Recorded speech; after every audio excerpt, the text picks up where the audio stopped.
तो जैन साथियों, आप लोग सामने फिर से नया वीडियो में स्वागत है। तो ये वीडियो आप लोग के लिए बहुत इंपॉर्टेंट होने वाली। इस वीडियो के माध्यम से आप लोग को मैं ये बताना चाहता हूँ कि थंबनेल को देखकर आप लोग समझ गए ही होंगे।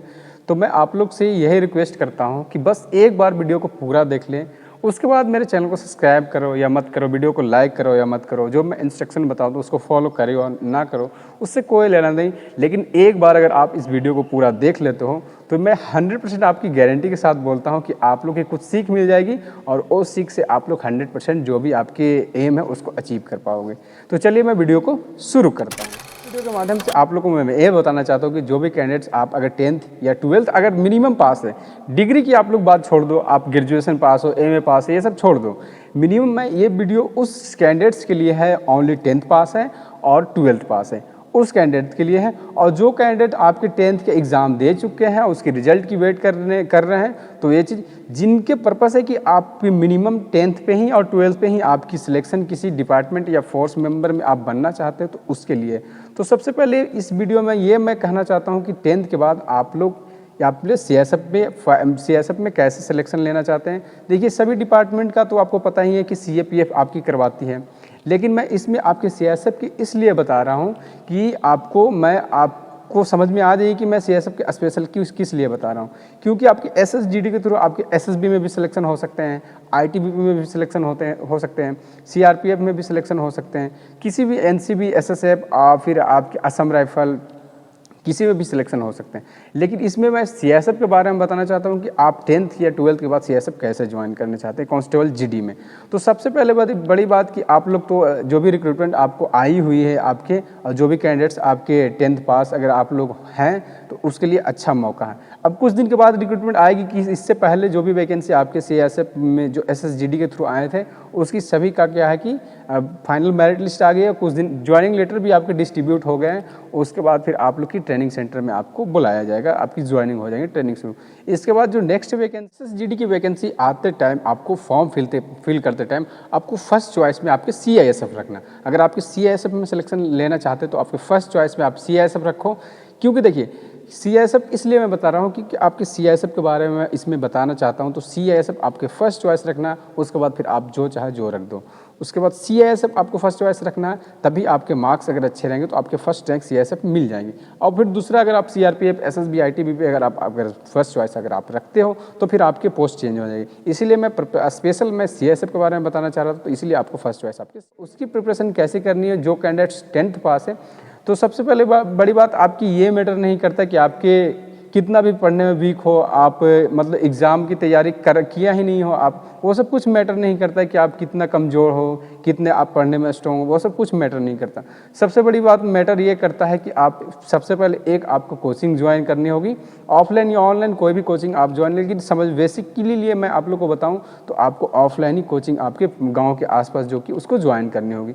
उस कोचिंग में ज्वाइन करनी होगी जहाँ आपके मैथ्स पढ़ाई जाती है, रीजनिंग पढ़ाई जाती है और आपके जीके जीएस और हिंदी, इसको ये चीज़ आपकी पढ़ाई जाती है। वही कोचिंग आपको ज्वाइन करना। अगर आपके अकॉर्डिंग टू आपके एरिया के हिसाब से अगर कोचिंग अगर नहीं तो ऑनलाइन भी आप ज्वाइन कर सकते हैं, आपके अपने अकॉर्डिंग आपकी जहां आपको प्रॉफिट हो। तो इसमें देखिए, सबसे पहले आपकी जो भी कैंडिडेट 10th पास है और कृपया आपके मैथ्स पे फोकस करनी चाहिए। क्योंकि मैथ देखिए, ये कोई ज़रूरी नहीं है कि आप मैथ में बस 2 चैप्टर आप पढ़ लिए, प्रॉफिट एंड लॉस और परसेंटेज आप पढ़ लिए, इससे आपकी क्या है कि सिलेक्शन हो जाएगी। ऐसा कुछ नहीं है। आपको मैथ का टोटल सब्जेक्ट आपको पढ़ना ही है। अनुपात, समानुपात, percentage, simplification, time and distance, time and work और वोट एम एस्टीम, और फिर जो भी आपके जितना भी अर्थमेटिक्स का हो गया, जियोमेट्री का जो एडवांस लेवल का मैथ हो गया, आपको सभी पढ़ना ही होगा। क्योंकि देखिए, सभी से आपके एक एक दो क्वेश्चन सभी से अटैच रहते हैं और 25 क्वेश्चन आपके एसएसजीडी में पूछती है। और उसके बाद फिर आपको रीजनिंग का ही पता है कि रीजनिंग का भी लगभग आपको पढ़ना ही होगा। नंबर सीरीज हो गया, आपके अल्फ़ाबेट आपके हो गए, उसके बाद फिर आपकी सीरीज वाले जितने ब्लड रिलेशन हो गए, डायरेक्शन हो गए, वेन डायग्राम हो गए, सिलोजिज्म का भी क्वेश्चन आपके आ जाते हैं। तो देखिए, रीजनिंग का भी आपके सभी चैप्टर पढ़ना होगा। उसके बाद बात रहेगी आपके जीके जीएस की। तो जीके जीएस की तो आपके 3 से 4 क्वेश्चन आपके करंट के हो जाते हैं, 5 क्वेश्चन। तो उसको तो मैं अभी इसलिए नहीं बताना क्योंकि करंट अफेयर के क्वेश्चन आपके लास्ट 6 मंथ तक उसको आप पढ़ के चले जाओगे तो कवर हो जाएगी। उससे पहले मैं आपको बताऊँ, हिस्ट्री रहती है, पॉलिटी रहती है, इकोनॉमिक्स रहती है, जो भी आपके अर्थशास्त्र के जितने भी सब्जेक्ट हैं वो तो आपके पूछते ही पूछते हैं। उसके बाद फिर आपके इसके अलावा जो आपके साइंस के होते हैं, फिजिक्स होते हैं, केमिस्ट्री होते हैं, बायोलॉजी से भी 1-2 क्वेश्चन आ जाते हैं। साइंस एंड टेक का भी क्वेश्चन 1-2 क्वेश्चन आ जाते हैं। तो आपकी ये आपकी सिलेबस होगी आपके जीके जीएस की। और हिंदी की बात रहेगी तो हिंदी में आपके तो पता ही है कि व्याकरण से हो गए आपके। अब डिटेल्स में मैं आपको बताऊं तो संज्ञा हो गए, सर्वनाम हो गए, संधि विक्षेप हो गए, मुहावरा हो गए आपके, शुद्ध अशुद्ध हो गए, और फिर वाक्य जो गलत दिया हुआ कि जो सेंटेंस आपके ईरर वाला, जो जैसे इंग्लिश में आपके कॉमन ईरर बोलते हैं वो हो गए, गद्यांश होते हैं उसमें से 4-5 क्वेश्चन आपके छाटना होता है। आपके बड़ा सेंटेंस दिया हो रहता है उसमें से आपको छाट के आंसर निकालना। आपके मुहावरा हो गए, ये पर्यायवाची शब्द हो गए। तो इस चीज़ आपके हिंदी की सिलेबस है। तो आपको उस कोचिंग में ज्वाइन करना जो 10th के बाद दम डायरेक्ट आप सिलेक्शन लेना चाहते हैं, जैसे 10th पास किए हैं और डायरेक्ट सिलेक्शन लेना चाहते हैं, तो फिर आपको उसी जो मैंने ये बताया कि आपके फिजिक्स और आपके नहीं फिजिक्स, आपके मैथ और रीजनिंग और आपके जीके जीएस और हिंदी, ये कोचिंग में आपको ज्वाइन करना चाहिए। अगर रीजनिंग, मैथ और रीजनिंग और हिंदी ये सभी सब्जेक्ट अगर पढ़ाते हैं जीके से, लेकिन मिनिमली रूप से अगर माना जाए तो अब बहुत सारे ऐसा कोचिंग है जो आपके मैथ पढ़ाएंगे और रीजनिंग पढ़ाएंगे, जीके जीएस पढ़ाएंगे। अगर ये 3 सब्जेक्ट भी अगर आपके वो पढ़ा रहे हैं तो हिंदी के लिए आप अपना खुद से मेहनत करके, लुसेंट का आपके सामान्य हिंदी आता उससे आप मेहनत करके उसको मैनेज कर सकते हैं।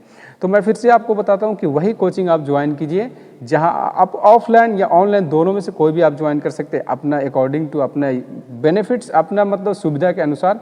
तो फिर से मैं ये बताना चाहता हूँ कि आपके पहला तो आपके मैथ्स वाले हो गए और फिर रीजनिंग हो गए और फिर आपके जीके जीएस, ये 3 सब्जेक्ट आपके आसपास की जो भी आपके कोचिंग है, ये मैटर नहीं करता है कि वो कोचिंग आपके नॉर्मल है। मैटर ये करता है कि आप उस कोचिंग में प्रॉपर आप सही ढंग से पढ़ लो सारा सब्जेक्ट, आपके प्रॉफिट एंड लॉस जितना भी मैथ का सारा सब्जेक्ट, रीजनिंग का भी सारा सब्जेक्ट, सभी प्रॉफिट लॉस जो भी सारा सब्जेक्ट आपके पढ़ने के बाद प्रॉपर आप नोट्स बना लो, उसको आप रिवीजन करते जाओ और फिर जैसे ही आपकी एग्ज़ाम की जैसे एडमिट कार्ड आ जाती है तो उसके लिए आप एक प्रैक्टिस सेट ले लो। प्रैक्टिस सेट में क्या है कि आपको उसके नॉलेज मिल जाएगी, प्रैक्टिस सेट में प्रैक्टिस सेट के आपके एक्सपीरियंस आ जाएंगे, और नहीं तो ऑनलाइन भी आपके बहुत डिजिटल चल गए तो आपकी एक्सपीरियंस उससे डेवलप हो जाएगी। तो इसीलिए मैं आप लोग को फिर से एक बार बताना चाहता हूँ कि ये सब कोचिंग आप लोग ज्वाइन करो, मतलब यही जो ये सब सब्जेक्ट जहाँ पढ़ाई जाती है, और इजीली आपकी हार्ड वर्क आपकी ज़्यादा होनी चाहिए, मतलब आपका सेल्फ स्टडी ज़्यादा होनी चाहिए। जो कोचिंग में आप पढ़ के आए हैं उसको मतलब कि आपको प्रॉपर रिवीजन करो, उसको आप वो सोल्व करो, तो ये फिर आप लोग को मैं ये 100% दावा के साथ बताता हूँ कि आपकी सिलेक्शन होने के चांसेस बढ़ जाते हैं। आप 10th या 12th पास है तो ईजिली से आप मतलब कि ज्वाइन कर सकते हैं। इसके बाद फिर देखिए जो कैंडिडेट्स मेरे पास बोलते हैं कि सर मैं 2 नंबर से, ये नंबर से, ये सब, देखिए ये सब मैटर नहीं रखता। आप पहले उस स्टेज तक पहुंचने की कोशिश कीजिए।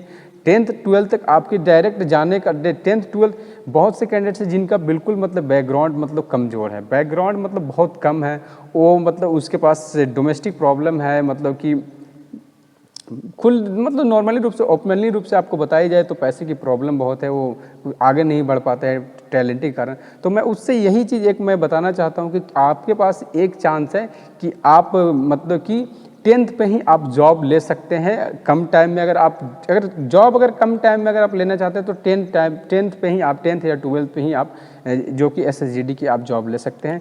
तो इसीलिए मैं आप लोग को बताता हूं कि जो मैंने इंस्ट्रक्शन को बताया उस इंस्ट्रक्शन को फॉलो कीजिए, उसी तरह से आप लोग प्रिपरेशन कीजिए। और मेरा चैनल पर भी आप लोग को पढ़ाया जा रहा है। मेरे चैनल पे मैंने 2 सब्जेक्ट अभी पढ़ा दिया मैथ का, सिंप्लीफिकेशन, नंबर सिस्टम, और अभी तीसरा में प्रॉफिट एंड मतलब अनुपात समानुपात चल रहा है, रेशनल प्रोपोर्शनल। तो आप लोग देखिए, आप लोग पसंद आएगी तो देखना, नहीं तो कोई दिक्कत नहीं है। तो बस आप लोगों को कैसा लगा हम ये बताएं, हमें एक बार कमेंट्स करके बताएं, और किसी तरह का डाउट है वो भी हमें कमेंट्स करके बताएं। तब तक अगर आप इस चैनल पर नए हैं तो बताने की ज़रूरत नहीं, करो या मत करो सब्सक्राइब, हमें कोई फ़ायदा नहीं, लेकिन बस हमें एक बार कमेंट्स करके बताएं कि वीडियो कैसा लगा। तो तब तक के लिए जय हिंद, जय भारत, टेक केयर।